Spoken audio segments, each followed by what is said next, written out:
Halo Bro NC semua, selamat siang. Apa kabar? Mudah-mudahan masih tetap semangat dan sehat selalu ya Bro NC semua. Kita kedatangan tamu spesial.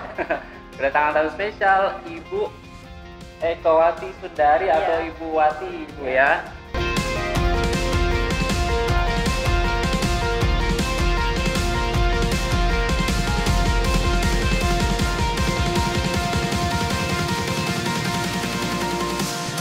Saja karena dari background beliau tentang keramik, hari ini kita kebetulan akan ngomongin tentang keramik seperti itu Bu ya. Dan background di belakang kita ini koleksi kita di galeri bagian barat museum yang ada keramiknya itu Bu. Bu gimana Bu tentang keramik ini? Oh ya, sapa dulu Bu. Oh ya. Sapa Halo dulu. Maritim Bro NC. Iya. Apa kabar? Sehat selalu. Mudah-mudahan sehat selalu ya di tengah-tengah cuaca yang tidak menentu ya. Kadang kita harus bisa menjaga kesehatan supaya tetap bisa beraktivitas seperti itu ya. Baik, kita akan ngomongin keramik hari ini. Tentu saja salah satu keramik yang akan dibahas kali ini adalah keramik yang ada di Museum Maritim Indonesia Bu.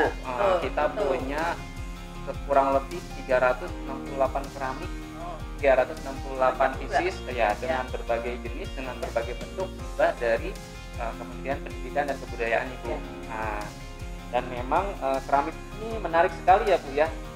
Nah, terutama mungkin Ibu bagaimana Bu perkenalannya dengan keramik seperti apa Bu waktu awal berkarir dulu? Oh, awal berkarir. Ya itu kan termasuk benda kuno ya keramik itu. Nah itu yang mengundang perhatian sebetulnya, menarik sekali.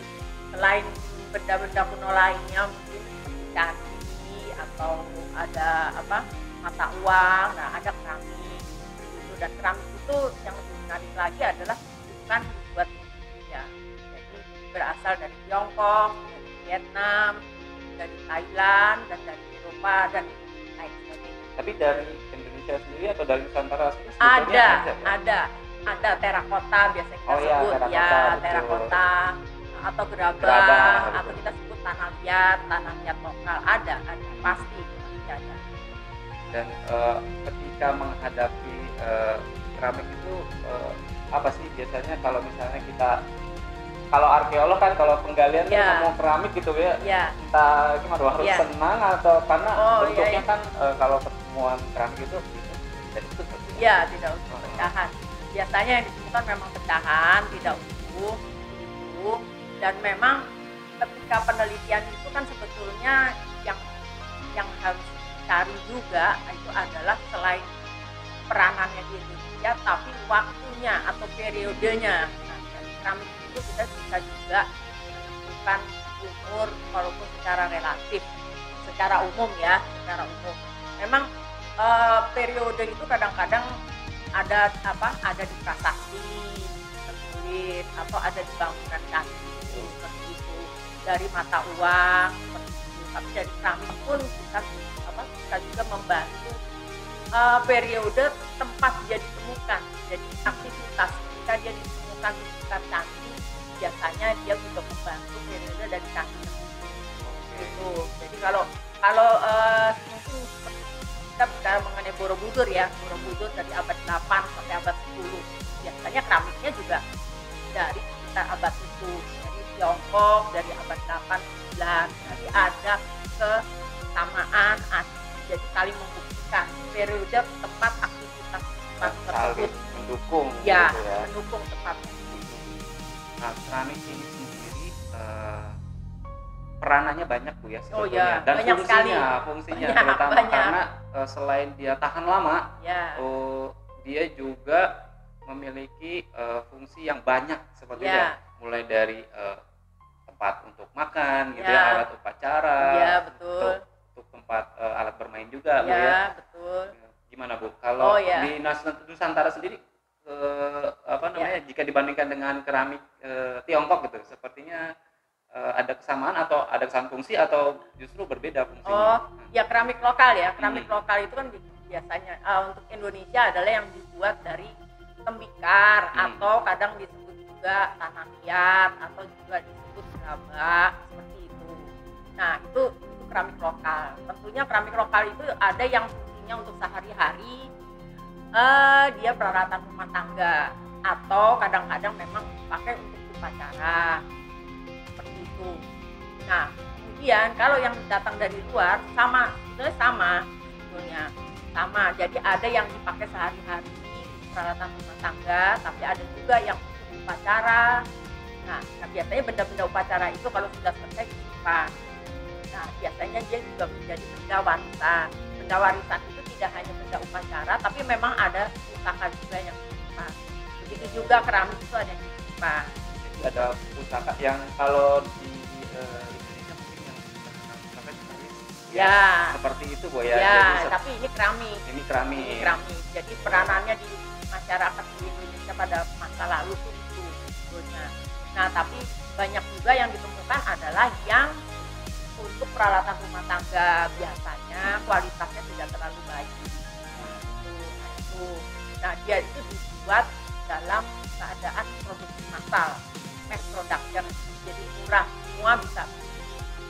Nah, akhirnya dia memang menjadi komoditi penting pada saat itu. Dan juga dianggap barang mewah Bu ya. Ya, barang mewah iya.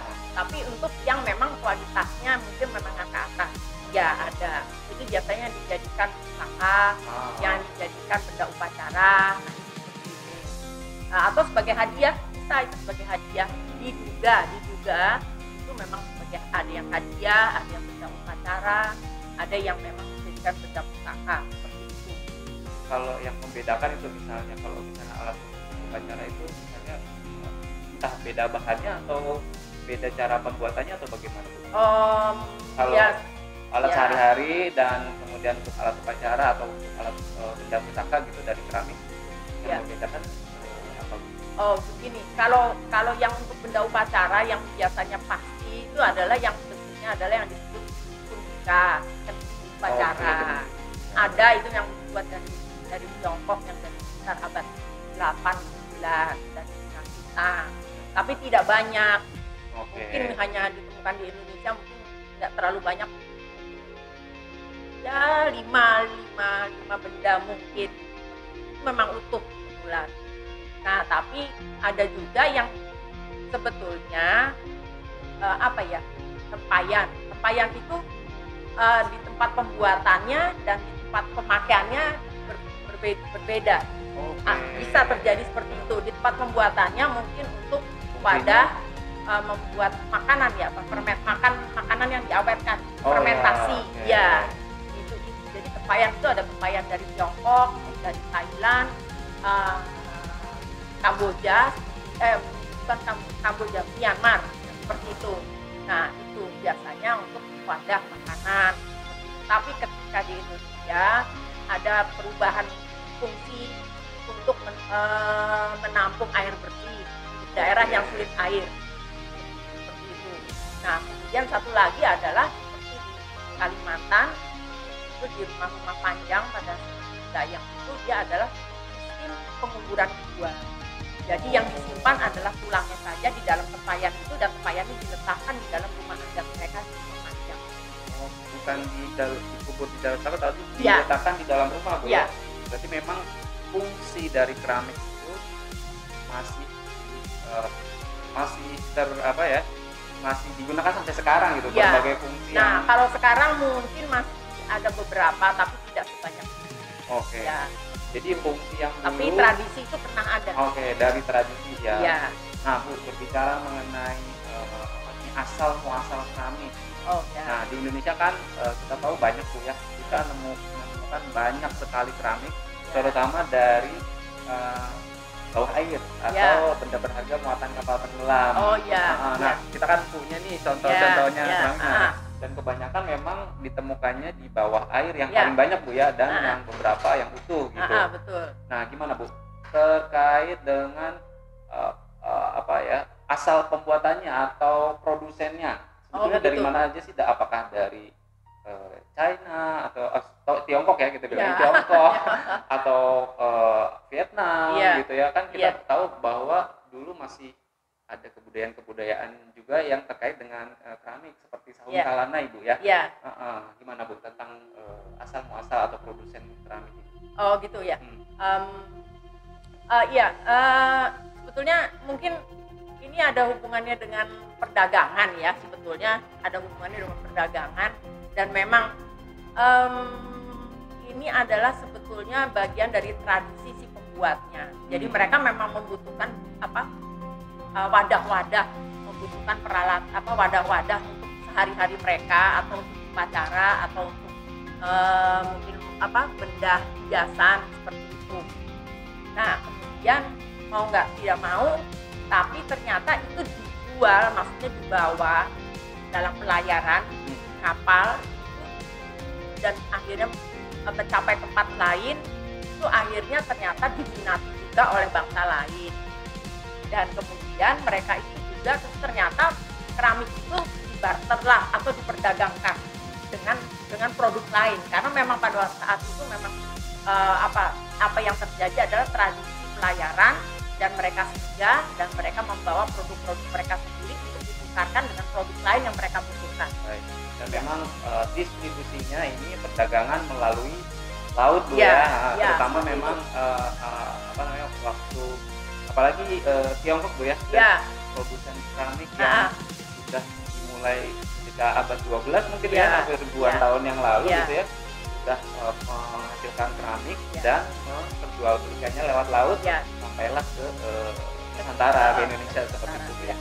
Dan memang kalau kita berbicara tentang muatan kapal tenggelam terutama keramik, ada banyak sekali temuan-temuannya ya. Contohnya si kapal Texing ini yang di belakang kita ini itu dia memuat sampai 350.000 keping keramik Bu. Iya, yang ditemukan ya. Yang ditemukan gitu. Dan di mana lagi Bu? Selain kapal Texing di Bangka Belitung Bu ya. Di mana lagi yang banyak ditemukan?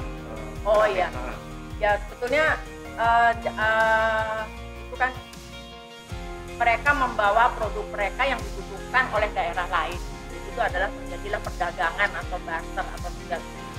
Nah, salah satu ternyata banyak temuan kapal laut itu kadang tenggelam atau karam karena kena badai atau perang atau bajak laut. Nah, akhirnya mereka tenggelam. Nah, kemudian mereka akhirnya mau tidak mau, jadi mereka mengadakan semacam ketika tenggelam itu, makanya mereka akhirnya harus diangkat dan dikumpulkan. Nah, terutama nelayan Bu yang sering menemukan itu nelayan ketika memasang buku, awalnya kemudian menjaring ikan, tersangkut ya Bu ya. Nah, selain tempat temuan itu pada umumnya tidak adalah di jalur yang memang ramai, adalah yang di Selat Malaka itu ya, Bangka Belitung.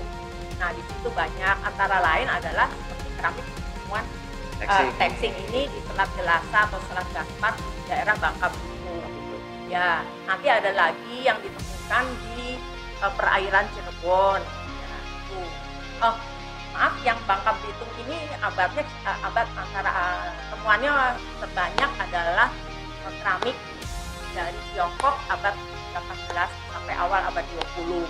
Nah, kemudian nanti Cirebon itu ditemukan yang dari Tiongkok juga, tapi dari imajinasi yang lebih tua lagi, abad 10 seperti itu.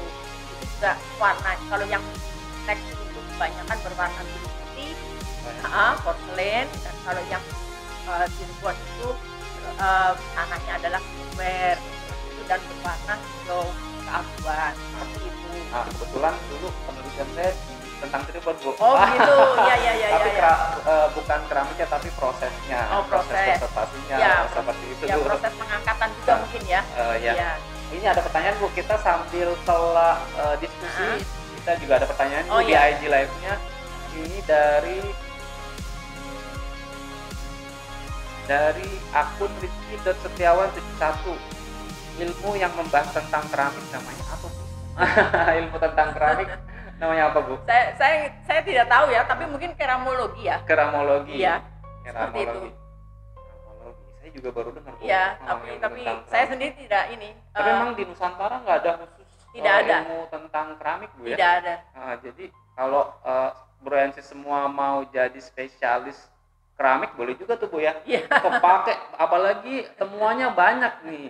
Di Texing aja 350.000, di Cirebon kurang lebih ada 120-an ribu keramik gitu. Iya, betul. Sementara kapal tenggelam di Indonesia banyak sekali gitu, ya. Banyak banget. Kalau dari sejarawan Cina katanya ada 3.000 kapal yang tenggelam yang dia berangkat dari Cina tapi nggak balik lagi. Tidak kembali. Nah, kemungkinan besar dia mengangkut pastinya keramik, Bu, ya, karena Cina sendiri atau Tiongkok sendiri juga merupakan produsen terbesar keramik di waktu itu awal di dunia, di dunia sampai sekarang juga mungkin ya. Kalau sekarang keramiknya udah dicap pakai alat modern, Bu. Dulu mungkin masih dibentuk pakai tangan ya. Jadi sebetulnya mereka yang 7.000 tahun yang lalu sudah membuat terakota di Tiongkok ya. Tapi pada masa dinasti Sung sekitar abad 10 sampai 12 itu bahwa pemerintah kerajaan merasa bahwa keramik itu dapat mendatangkan keuntungan, oleh karena itu dikelola oleh kerajaan.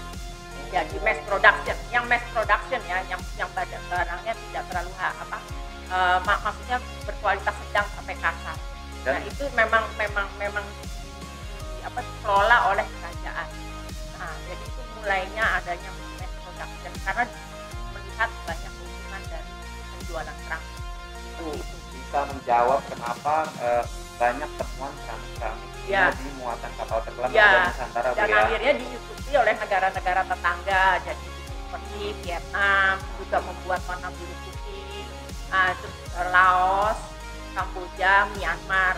Tapi yang perlu diingat, membuat keramik itu harus memiliki bahan dasarnya. Jadi bagaimana lingkungannya tersedia bahan yang dari terakota atau dari ikat atau yang stoneware dan yang terbaik dan terbaik dan yang paling tipis atau yang paling putih bahannya, yang paling halus adalah yang porselen. Dan itu datangnya dari Tiongkok, Bu, ya. Jadi di sana tersedia 3 jenis itu. Nanti di tempat lain mungkin hanya yang stoneware saja. Nah kalau di Jepang dia ada 3 juga. Jepang juga ikut memproduksi keramik dan impor. Yang terutama yang diimpor abad yang 16-17. Nah dia juga membuat yang tertukar, dia membuat yang stoneware, tapi dia juga membuat biru putih hampir hampir mirip dengan keramik dari Tiongkok. Termasuk Korea juga membuat. Bu, lanjutan pertanyaan yang tadi dari akun Rizky.Setiawan 71. Nah, apakah keramik dari Tiongkok memiliki perbedaan atau ciri khas di tiap dinasti? Tadi kan memang tadi dikelola oleh kerajaan, Bu, ya? Oh, berarti ada ciri khasnya, Bu, seperti apa? Begini, ciri itu ada, ya, tapi jangan terikat dengan ciri. Satu ciri, ya, karena mungkin akan merepotkan. Ya, betul. Jadi kalau mungkin kalau yang dari masa dinasti Yuan, yang dari abad 13-14, Tiongkok cenderung dia besar, berat, dan diangkat besar dan berat, mungkin kecenderungannya seperti itu. Sedangkan mungkin yang dari masa dinasti Qing yang terakhir yang itu mulainya 1644 sampai 1912 sampai awal abad 20. Nah dia memang memproduksi cenderung memproduksi yang ringan karena terbuat dari porselen. Porselen itu cenderung Kalau dari motifnya, Bu, itu kan tadi bahannya. Kalau dari motif ada yang bisa kita bedain nggak, Bu, dari Tiongkok dengan tempat-tempat produsen keramik yang lain? Bisa. Ya bisa. Mungkin kalau yang dengan Jepang ya, Jepang biru putih Jepang dengan biru putih yang dari Tiongkok atau dari Korea bisa. Hanya mungkin yang dari Vietnam bahannya itu porselennya sangat tebal. Jadi akhirnya bisa dibedakan melalui itu. bukan hiasannya. Kalau hiasan sih kurang lebih mirip-mirip Bu ya. Ya, seperti itu.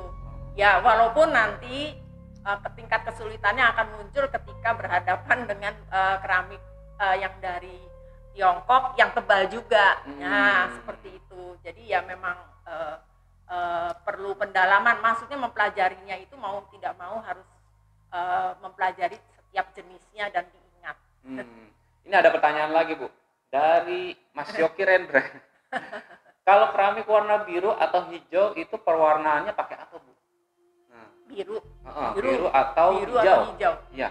Biru maksudnya biru putih ya mungkin ya. Warna biru putih. Warna biru putih itu biru itu dari kobalt, dari sebetulnya itu semacam batuan kobalt.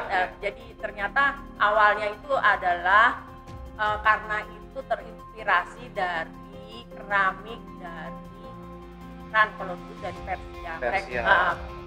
Di Persia ditemukan kobalt juga. Nah, kemudian tapi ternyata di sekitar Tiongkok daratan itu juga ada bahan kobalt seperti itu. Nah, terus kemudian yang warna hijau ya, yang satu warna ya, yang biasanya disebut hijau celadon mungkin ya. Celadon. Ya, itu agak sulit ya, saya sendiri juga masih. Jadi kemungkinan besarnya bahan glasirnya itu seperti kuarsa kaca sekarang kuarsa, tapi ketika akan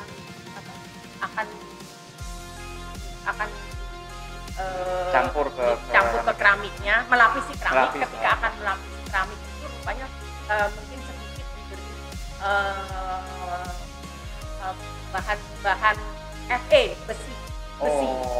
besi itu ada di sekitar mereka juga, dan ketika dibakar juga ada sedikit harusnya kalau dibakar itu semua 100% tertutup di ovennya harus 100% tertutup, tapi ternyata itu bukan. Jadi itu masuklah oksigen, jadilah warna hijau celadon itu membutuhkan proses ya mungkin hampir 500 tahun. 500 tahun ya untuk mendapatkan itu. Jadi itu nggak mudah. Kadang-kadang memang warna itu didapat tidak sengaja. Warna dari itu proses pembuatannya mungkin Bu ya.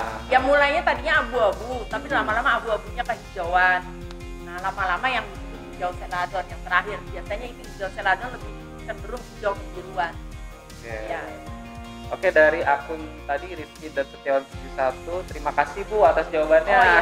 Ya, sama-sama. Oke, kita punya ini Bu, keramik Museum Maritim Indonesia nih yang punya koleksi kita di ruang serbaguna. Kita pajang. Nah, ini Bu, kalau kita lihat ya, kalau mungkin bisa secara sederhana identifikasinya gimana Bu? Ini keramik dari dinasti apa nih Bu? Ini dinasti yang terakhir, dinasti Qing. Ini yang abad 19 awal abad 20. Ya. Terus warnanya biru putih. Ini termasuk warna biru putih. Ya, karena ditemukan di dasar laut, dia sudah tercemar oleh air laut. Dan itu akhirnya warna putihnya tidak terlalu putih, tapi warna kusam. Tapi warna birunya tetap masih ada. Nah, ini mungkin saya lihat ada. Kayak gini ya, kawan maritim ini punya koleksi Museum Maritim Indonesia hibah dari Kementerian Pendidikan dan Kebudayaan. Kita punya mangkok, piring, lebih dari 300, tepatnya 368. Ya. Kemudian ada lagi itu yang menarik, itu hiasannya. Hiasannya itu adalah jamur. Oh, ini jamur Bu ya? Ya, jamur tuh lambang apa? Lambang kenyang Bu, lambang kemakmuran atau seperti itu, lambang panjang umur seperti itu, jamur. Ya, seperti itu ya. Ya itu penggambaran jamurnya seperti itu, walaupun tidak mirip ya. Ya, itu jadi produk keramik kuno itu dibuat satu persatu, dibentuk satu persatu, kemudian dihias satu persatu, tapi dibakarnya dijadikan satu di dalam sebuah oven besar. Ya, ovennya terbuka tapi Bu ya, bukan tertutup. maksudnya Tertutup. di ruang di lapangan seperti itu kan Bu ya. Oh iya, Maksudnya iya. bukan kayak oven kita di dapur Bu. Iya, enggak, Tapi enggak, karena iya. mungkin untuk produksi massal berarti Iya. harus di lapangan besar tapi memang Iya. pembakarannya tertutup Bu ya. Iya. Mungkin ini Bu satu lagi Bu. Oh ini kayak piring. Ini yang ini dibuatnya dengan roda putar. Oh oke. Diputar, ditaruh dan diputar, jadi dibentuk satu-satu. Kayak ini Bu, film Ghost Bu ya. Ya, Film seperti Ghost itu. Bu ya. Ya, seperti itu. Dibuat dengan roda putar Oke. satu persatu. Nah, sedangkan yang ini dicetak.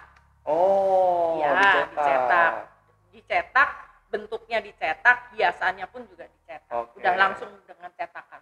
Ini Jadi- mungkin saya kasih lihat Bu ke kawan Iya. ke Boro Ensis. Jadi ini cetakan nih Boro Ensis. Bentuknya kayak gini.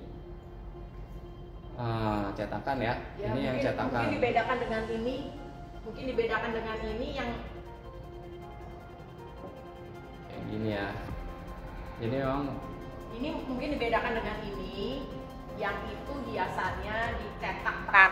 Oke. Ya, yang ini hiasannya dilukis satu dilukis. persatu. Oh, iya betul. Ya. Nah, bukti bahwa ini dari muatan kapal tenggelam adalah adanya karang.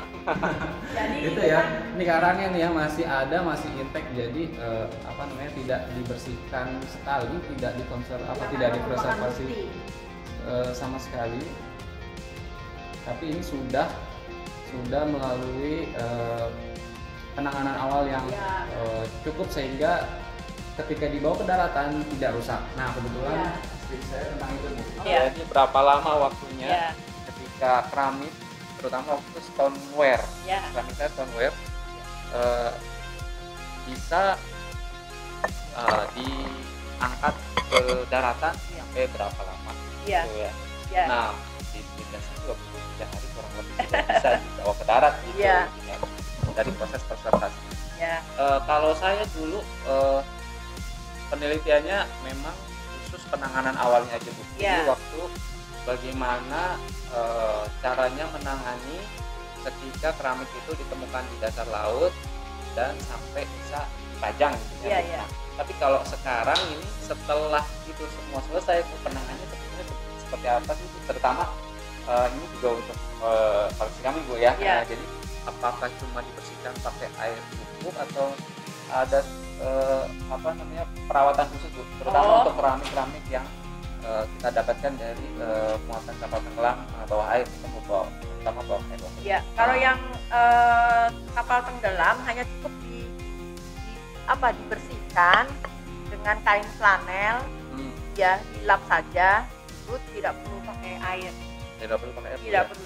Maksudnya tidak perlu pakai air yang steril ya, Oke. Aquades. Dulu Tidak, saya ya. mau tidak. rendamannya dulu waktu awal Iya. memang pakai Aquades ya. Ya, Nah. tapi ini tidak. Jadi hanya dibersihkan. Karena memang kondisinya dia sudah permukaannya sudah rusak karena terendam terlalu lama di dalam laut. Seperti itu ya. Jadi tidak perlu.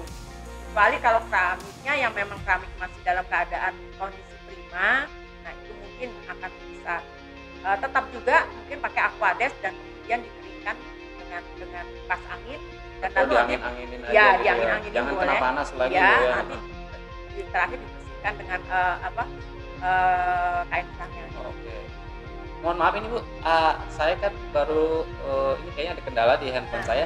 Jadi ternyata ada pertanyaan lagi, tapi tolong dibacain mungkin Mbak Marlin, boleh Mbak Marlin dibacain pertanyaannya di HP saya nggak kelihatan soalnya. Kami itu milik museum tarik kita dapat dari mana? Oh, tadi sudah dijelaskan ya. Jadi Bro-Ensis semua, jadi kita dapatkan kurang lebih 368 pieces berbagai jenis dan bentuk, mulai dari mangkuk, piring kecil tadi, terus ada yang mangkuk kecil seperti ini. Nah, seperti ini ya, kecil sekali. Ya. Mungkin kalau dulu untuk alat minum, Ya. untuk alat minum ya. Ya. Nah, kita dapatnya kurang lebih 368 pieces itu yang bagus. Tapi kita juga dapat yang pecahan. Ya. 368 pieces itu dan pecahan-pecahan sebanyak 2 kontainer box itu kita dapatkan hibah dari Kementerian Pendidikan dan Kebudayaan. Waktu direktorat, saya lupa Bu direktoratnya direktorat apa ya? Pelestarian ya? Ya. Oh, pelestarian kebudayaan. Ya. Tapi sekarang apakah masih ada Bu direktorat? Ya agak Cagar Budaya. Cagar CB, Budaya, ya. CB ya. Museum dan Cagar Budaya. Di Kementerian Pendidikan dan Ya. Kebudayaan ya. Dan ini memang intinya masih barang milik negara tapi diserahkan ke Museum Maritim Ya. Indonesia gitu. Ya. Nanti mudah-mudahan kalau sudah dibuka lagi semua bisa lihat keramik-keramik kita hasil pengangkatan bawah air Ya. di Selat Galasa. Ini abad tadi 18 sampai awal 19 Ya. di Museum Maritim Indonesia. Jadi tentunya memang masih bagus-bagus dan masih kelihatan ada karang-karangnya, bukti bahwa Ya. itu memang betul-betul dari Ya. kapal tenggelam Bu Ya, ya. Cuman betul. kapalnya aja nggak ketemu nih, Ya. cuman barangnya aja Ya, gitu ya. betul. Oke, mungkin ada pertanyaan lagi Mbak Marin? Apa lagi? Nah Ibu, keramik ini kan memang fungsinya banyak Bu ya. Ya. Nah, bagaimana peranan keramik itu sendiri untuk orang-orang atau apa ya, mungkin kerajaan Bu ya waktu Ya. dulu ya di Nusantara Bu, Ya. gimana Bu? Oh Keramik itu? gini, tadi kan kita udah bicara mengenai itu ya, keramik yang apa? Kalau yang menengah ke bawah, yang kasar itu biasanya untuk peralatan rumah tangga, seperti itu kan. Nah, kadang-kadang itu juga untuk bekal kubur, kadang-kadang Bekal begitu kubur. ya, seperti itu. Nah, kemudian Bu, kalau kubur apa bentuknya? Kalau Ah, saya belum kebayang nih Bu. Bekal ini yang kubur. mangkok kecil-kecil. Oh, mangkok ini Biasanya juga begitu, jadikan ya, bekal ya, kubur ya. Luar Ah. biasa ya. Biasanya yang mangkok kecil. Nah, kemudian masih peralatan rumah tangga ya. Nanti kalau ada mangkok kecil biasanya untuk padat sirih, kapur sirih semacam itu. Nah, kemudian mungkin yang kualitasnya menengah ke atas ya, agak terbaik itu biasanya itu pun tidak diorder tapi memang harganya sudah meningkat. Biasanya dibeli oleh saudagar kaya atau orang-orang mampu di suku bangsa di Indonesia gitu, baik suku bangsa atau orang-orang kaya, saudagar kaya, pedagang-pedagang, nah atau di kerajaan. Nah, biasanya yang terbaik ini bisa untuk hiasan di dalam rumah. Nah, bisa disimpan sebagai benda pusaka. Nah, benda pusaka itu ada yang memang disimpan tidak dipakai atau disimpan nanti dipakai ketika ada upacara, makan bersama atau apa. Nah, itu biasanya dulu itu mereka makan bersama, duduk di bawah dengan piring-piring yang besar. Piring-piring yang besar itu yang 60 cm, yang 70 cm. Ya, itu makan bersama. Karena memang ada terinspirasi dari makan bersama kebiasaan Muslim di Timur Tengah. Oh, dengan piring besar. Sampai sekarang juga masih ada itu. Seperti itu. Ya, Seperti itu. Jadi makannya rame-rame bareng-bareng Ya, gitu ya Bu seperti ya. itu. Nah, nanti ada lagi piring-piring besar dijadikan hiasan dinding seperti itu. Seperti yang ada di Cirebon. Nah, Bu, ya seperti itu. Di Kasunanan Cirebon Ya, Bu, ya. itu yang piring-piring besar yang besar ya. Nanti dia ada yang piring-piring kecil tapi dijadikan hiasan dinding ditempel. Jadi dia seperti apa ya? Seperti keramik yang ditempelkan biasanya di lantai, ini keramik ditempelkan di dinding. Gitu Banyak ya. karena memang itu kan dengan hiasannya biasanya flora tapi tidak dengan fauna. Karena tidak boleh di dalam Islam itu dengan binatang atau manusia. Betul, Jadi betul, hanya daun-daun Daun-daun aja. ya, Oh, ya. seperti itu. Dan memang waktu di Kasunanan kalau nggak salah hiasannya ada tulisan Arab juga. betul Ya, ya? ada itu. Nah, itu yang hiasan huruf Arab. Islam ya, kita bicara Islam. Nah, itu pengaruhnya masuk juga ke Tiongkok dan itu memang ada beberapa kemungkinan si pembuatnya memang walaupun dia orang Tiongkok tapi mungkin beragama Islam dan dia bisa menulis Arab. Oh iya. Nah, atau penulis keramik itu dibentuk oleh si orang Tiongkok, tapi ketika ditulis mau nggak mau hias dengan huruf Arab itu memang orang Arab yang menulis. Ya seperti itu. Jadi bisa dua kali pembuatan lah Ya, intinya ya. itu kebetulan koleksi ada koleksi yang dengan huruf Arab itu ada kalimat syahadat, ada keempat sahabat Nabi ya, empat sahabat Nabi. Ya, betul. Ya, betul. itu ada itu. Ya. Ya, itu abad 16 17. Ya, memang ketika abad 16 17 salah satu kaisar Tiongkok itu memang sudah ada yang beragama Islam. Ya, dan pegawai-pegawai di sana pun ada yang beragama Islam. Jadi selain piring juga ada pembatas itu atau ada peralatan yang dengan huruf Arab. Karena masuknya Islam ke Tiongkok itu ya bersamaan dengan penyebaran setelah adanya agama Islam. Jadi nggak beda jauh, di abad 7 itu juga sudah, ya abad 7 kan 140 yang ada di lereng Gresik. Ya, seperti itu. Ya, abad 7 sudah masuk. Ya, seperti itu. Nah, nanti ada lagi. Sekarang kita bicara keramik yang paling terbaik. Itu adalah yang masterpiece. Biasanya tidak banyak. Itu hanya 1-2 mungkin dibuat. Jadi begini, ya itu kemungkinannya adalah dibuat oleh dapur istana. Dipakai oleh istana.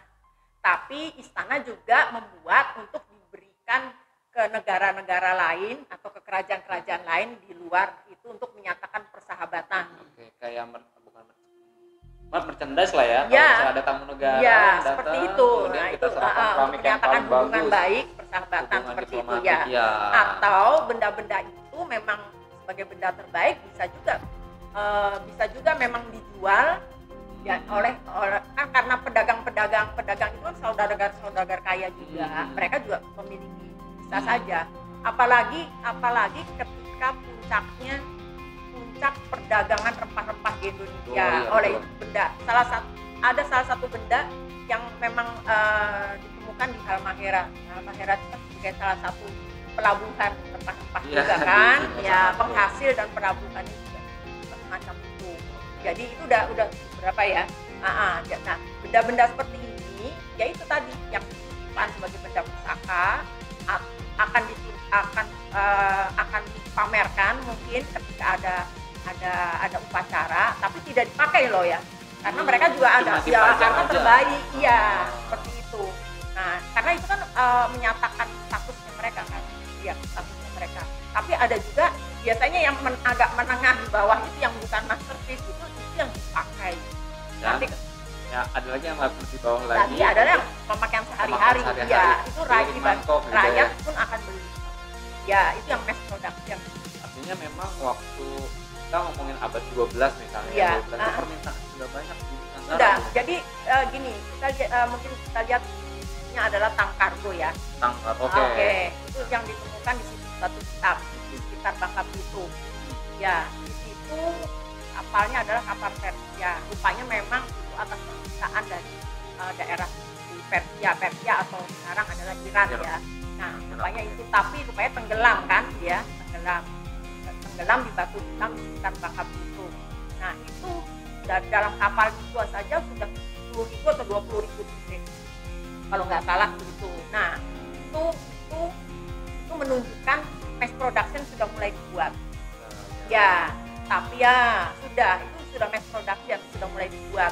Nah, buktinya satu itu. Nah, akhirnya ketika masa dinasti dinyatakan oleh pemerintahan kerajaan bahwa buat mass production untuk keuntungan negara. Ya, karena di situ Tiongkok itu melihat dari keramik itu akan mendatangkan banyak uang. Jadi dia tidak hanya menjual teh, dia itu salah satu komoditinya teh, sutra ya itu, dan keramik juga seperti itu. Apalagi keramik barang pecah belah yang mudah rusak gitu ya Bu ya. Itu. Jadi komoditinya banyak sebetulnya yang penting-penting. Nah, yang satu utama yang itu. Nah, jadi ternyata yang mendatangkan keuntungan tidak hanya tadi sutra atau teh, tapi juga keramik. Ya. Dan apalagi di Nusantara abad 12 sampai abad 19 itu kerajaan-kerajaan yang serupa seperti ada di Tiongkok juga sama juga Bu ya, misalnya ada Sriwijaya, ada Majapahit yang memiliki satu agama yang Buddha seperti itu ya. Jadi memang koneksitasnya mungkin lebih ke arah ke agama juga ada gitu ya, dan mungkin ke upacaranya juga ya Bu Ya, ya. sama ya. Kebiasaannya juga jadi akhirnya sama, kemudian nah juga jadi Ya, antara begitu. Bu Ya, ya. memang. Jadi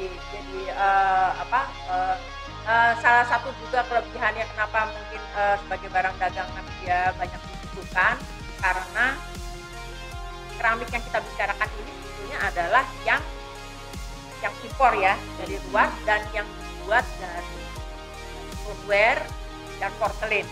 Nah, dia itu banyak kelebihannya.